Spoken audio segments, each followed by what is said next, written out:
BZ Production. MJ Burikani tare da ABKC ne na garin Kano ne. Na gode. Kaji kiɗan nan kaji kiɗan da ba zan iya yi ba su dawa. Mun butaran nan matsayi sannan so bai zo da zambo ba. Sanin ajira Allah cikin wani aibe san da wannan ba. Sanin sirri na zukata aboki ba za ka yi suwa. Na shaida MJ Burika da kalamanka, inda so ne na san ba me taddaka. Fannin kauna sai mu rike da kalamanka. Na fi san me suna fiye da kowa ya albarka. Ita mai suna ga ilimi ba ta yin shirka.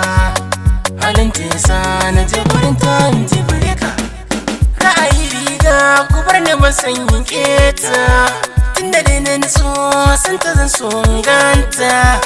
Haɗuwa da ita na zan kamar mai tatata. Ta kore min abin da bisa in yi kazanta. So akwai jaraba ga zukata ana duba. Wanda zai kauna da zuciya ba ta ba. Duk mai yin so na gaske ba zai karya ba. Asalin so ne maso ya danya akan turba. So in ya so ya magada ya yi matirki. Ita dai kauna idan ka samu sai ka rike.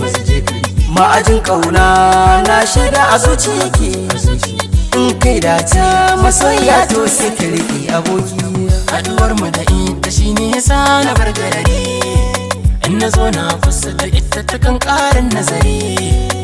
Hakan ne sun yana bata mu kullum alkhairi. In take juya ni yanda ka san wani jariri. Wannan kauna ita na ba duka tambari. Dan ta isa ne akan ta zan iya barin gari. Sarakon tsantsar kaunar da nake mata ba madadi. Ta shige cikin tuntun zuciya ta bara daɗi. Wayyo Allah kullum ni na zumuɗi. Samun ta ya sanya na zama tamkar makaɗi.